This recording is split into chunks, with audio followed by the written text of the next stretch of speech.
Welcome to Racha, Thailand. And as you can hear the bells, it's 12 p.m. on the 19th of May, and coming to you from Racha, Thailand, at a very, very special place.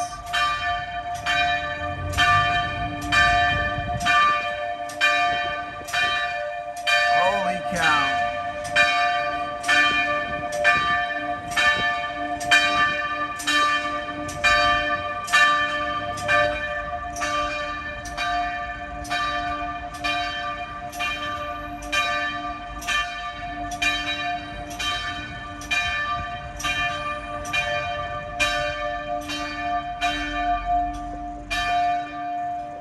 And I just had to show you this church. Rose wanted to see this church, and I know a lot of you are going to say, oh my word, not another church, not another church. But what you can do if you are not comfortable with the God aspect of the planet, if you're not comfortable with organized religion, you can still enjoy this presentation by just admiring the craftsmanship and the beauty of the architecture of this building. So just think of it as a building, and don't let the organized religion, because I know there's a lot of people that view this channel that have different views. Look at the marble. Look at the marble and the work that goes into this. So just put God out of the picture if you must, if you feel more comfortable. Just take this presentation in for the sheer beauty of the architecture that I'm going to present to you. I think they turned the lights off. I hope I'm not locked out. Okay, it's still open, but the lights have been turned off, and it's customary to remove one's shoes inside. And here it is. Just take it all in and enjoy it for what it is, and for if not for the religious significance, for just the stunning workmanship of the space, the bright windows, letting light just pour in on every side.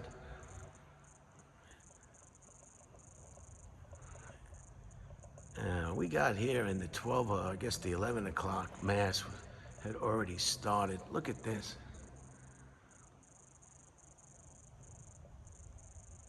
And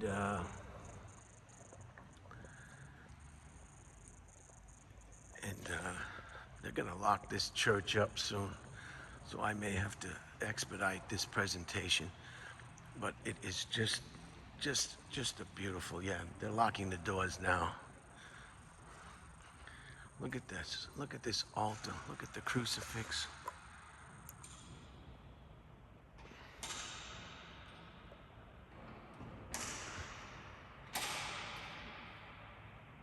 In the altar.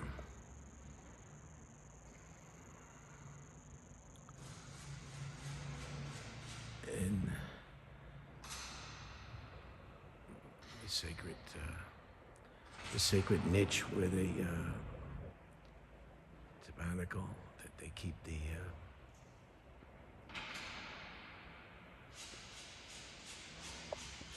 and I can't believe they're really gonna lock this up real quick. And I just had to show it to you. Look at the marble. A lot of homes, wealthier people have marble floors in their homes. And look at the grain. Look at that. I think they call it veins. Veins on the marble. I hope I'm not going to get locked in. The Stations of the Cross above the windows. The Sacred Heart of Jesus. The confessional booth. just beautiful, just wall to wall marble.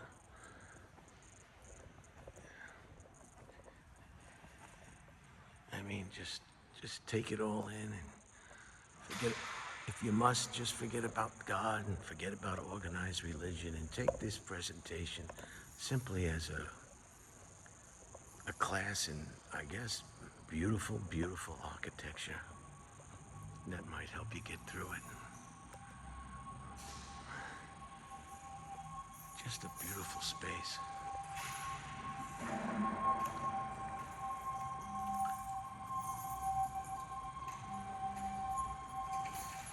I'll just spin around and do another one and close it out here. Just I guess a very, very abbreviated presentation because of the fact that there are...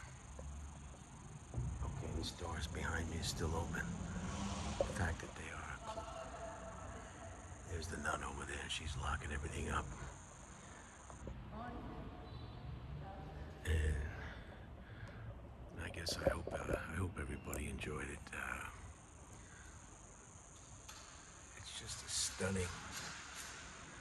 And you know, people, you might be wondering why. Thank you. Is the bathroom stay open? Stay open? Open. It's open. Always. Thank you. So we're gonna exit here. You can go down to building.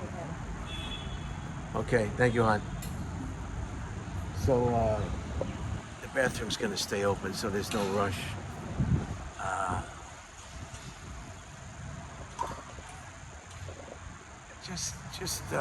So let me explain myself before people start going off. If you've watched this channel, I do show a lot of churches in my travels, but I just find them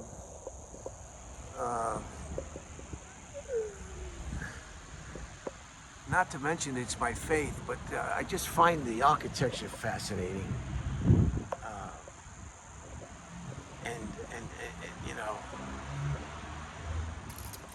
It just totally fascinating.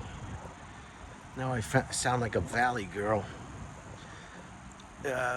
Before you see this video, you'll see the graveyard at St. Nicholas's Church in Pattaya. And I failed to mention that those families that are all buried together, they must have got along pretty good. To have the whole entire family buried in the same plot. I know a lot of families, they wouldn't go near one another. Look at the nice orchids, the nice plants. So I'm just giving you a little picture of the ground. It looks like a park over there.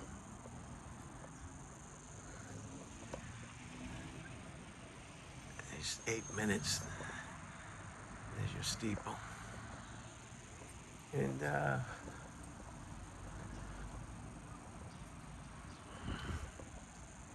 this is probably where the priests live. It's a nice breeze today. It's not too bad. As long as there's a breeze, it doesn't matter how hot the temperature is. This is locked, but this looks like another chapel. Can you see that? Wow. Just beautiful. A smaller chapel. And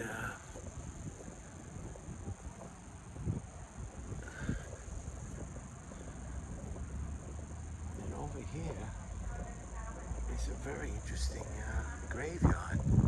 So maybe I'll cut this one off and then do another video or another presentation that you might find interesting as well. I'm just gonna do another round here. You know, I'm very interested in construction, and on Austin we talked a lot and had a lot of presentations. They're the garments of the priests about construction and flyovers and And it's just remarkable to see the workmanship that goes in to these beautiful houses or churches of worship, including synagogues, including any house of worship. It's just, they're all different. They all incorporate different construction techniques and state-of-the-art construction, and no two alike. You know, go on the computer and Google Levittown, Long Island, or Levittown houses. Levittown. And you can see the cookie cutter homes that were built for the veterans coming back from World War II. Each one identical. No basement, pitched roofs. So this is why houses of worship or churches are fascinating to me, because each one is totally different. They all have the religion that they prescribe to in common, but that's where it ends. And then the architectural wonders begin. You know, you don't have to be a religious person to really enjoy the inside of a house of worship, a Catholic church, and a cathedral in Europe, wherever you may find yourself. Don't let your belief system or your feelings about organized religion keep you from enjoying just beautiful spaces and beautiful architecture. I guess what I'm saying is you don't want to miss out on something that you're missing out on because you feel you must miss out on it. While you're here on the planet, take it all in. I mean, you may not like professional wrestling. We all know it's a gag, but it's entertaining. It's something you don't often see, a bunch of clowns hitting people over the head with chairs. It's just theater. It's like a play. It's a play for truckers. You know, not everybody likes the opera, but certainly I'd like to go to the opera one day and just kind of maybe fart out loud or heckle the big engine, big engine, big engine. You know, fart out loud or heckle the fat lady when she sings. Or go to a monster truck rally. I mean, while you're here and breathing, you might as well take it all in. You might as well take it all in. Anything's better than sitting on your couch in the privacy of your own residence, endless binge-watching nonsense on a Netflix app or what have you, or streaming just pure garbage, violent content, toxic behavior, wall-to-wall firearms going off and shooting people to death left and right. I mean, how much of that can you take? I mean, how many F-150 truck commercials can you take? How many, what do they call it? The ultimate driving machine. Just garbage. You know, it's the ultimate driving machine until you find out it needs maintenance. And then you better bring money. And you better bring a lot of money. So, I mean, how much of this nonsense can you take? And you take it all in. Do something that you don't ordinarily do. Take it in. So what, you hate organized religion? Go in the church anyway and enjoy the architecture and relax. So I hope you enjoyed this. Maybe I'll get over to the graveyard, and perhaps I won't enjoy the rest of your Sunday wherever you are. And I guess keep the faith, or I guess don't keep the faith. You know, just don't keep the faith. You have the right to think and believe whatever you want. I'm not telling you otherwise. Just don't want you to miss out on something that you might find fascinating, regardless of how you think about it.